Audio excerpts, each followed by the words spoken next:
Hello and welcome to a look at F1 for the Amiga, a game that was released by Domark. F1 is a fully licensed Formula One arcadey racing game, and it offers you various different options for playing Formula One. First and foremost, you have an arcade mode, which has a certain amount of cars that you need to overtake in order to qualify for the next track, and you will have to monitor your tires condition and your fuel levels. Thankfully, there is a pit stop available that you can enter to sort those two things out, but of course, entering a pit will cost time, so trying to minimize the need for doing such is usually a good idea.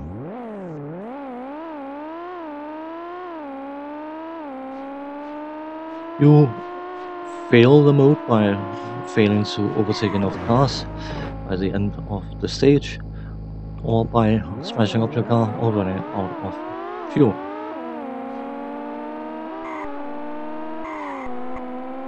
The game also features a training option where you can train any track in the game, and it is usually quite a good idea to do such, especially if you intend to play the championship mode, because having the knowledge of the layout of the different tracks is vital for a decent performance in any racing game, and of course that also applies to this particular game.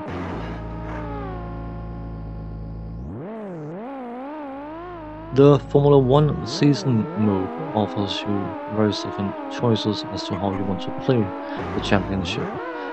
You can either play the full championship or a limited section of the championship. The tracks are divided into certain sets, and depending on what you decide to do, you can either play any of the sets or, as I said, the full championship.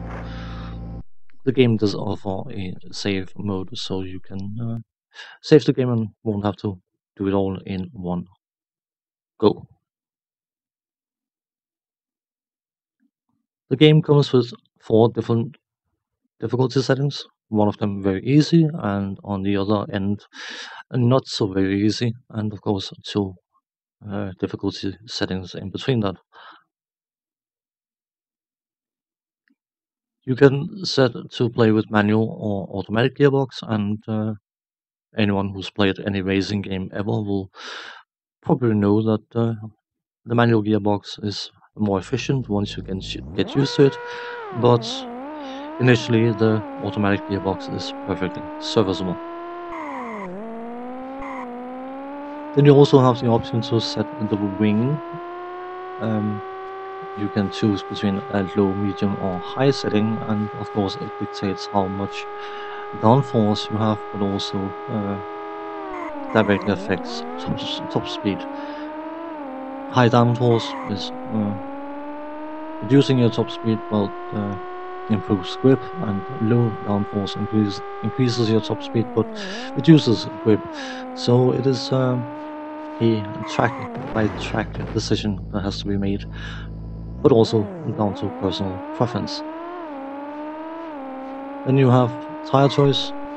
Soft tires are faster but wear out quicker, and harder tires are slower but far more durable, so even though they are slower than the soft tires, saving you a pit stop or 2 can definitely pay off in the long run.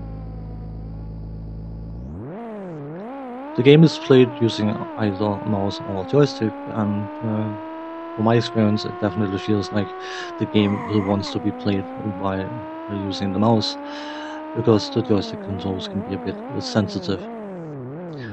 But that leads us on to the technical side of things. From a graphical point of view, I think this game is perfectly decent.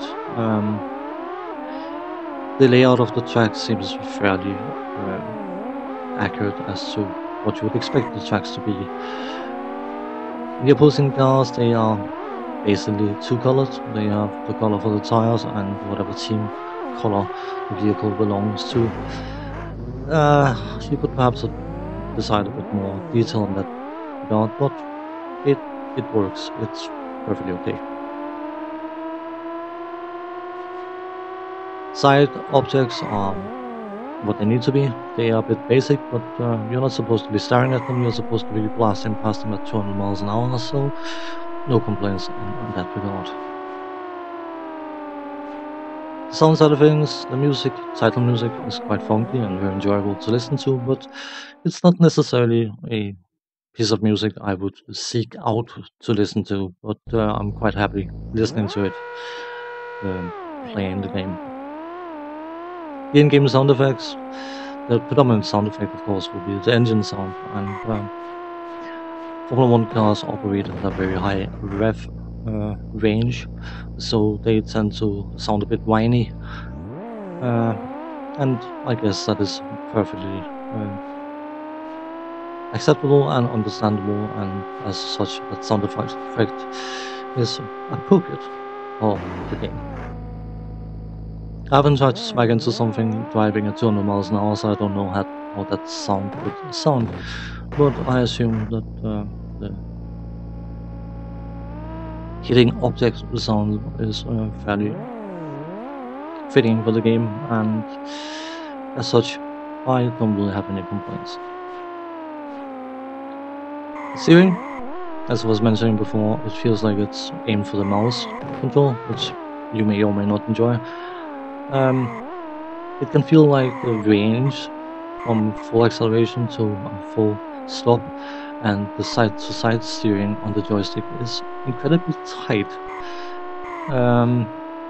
unpleasantly so, but it is not something you can't get used to, so overall, I don't really have any complaints. I do find it funky that you can jump in a Formula One car. Formula One car could easily jump, giving enough elevation change, but it's not necessarily something you desire in a Formula One car. But the great talking point about this game has always been its speed, because it moves fairly quickly, but me being me, I decided to do a test of just how quickly it actually moves. So I did one practice lap in August on Formula One, but also on the Formula One Grand Prix from Microprose, which of course is as much as you can get it on the Amiga, a full-fledged Formula One simulation game. I do screw up on the F1 bit. That was a mistake on my side. I should have edited the other lap recording I had, but so be it. The point I was trying to make was that even though Formula One or F1 is known for its speed, it's actually not that much faster than the king of Formula One games, I would argue, on the Amiga, which is Formula One Grand Prix from Microprose. Overall, if you want an arcadey Formula One quick romp experience thing, then F1 is perfectly serviceable. But for more choosy players and gamers, I still think that Formula One Grand Prix from Microprose is a definite Grand Prix game on the Amiga. On that note, thanks for watching, take care, see you next time, bye bye for now.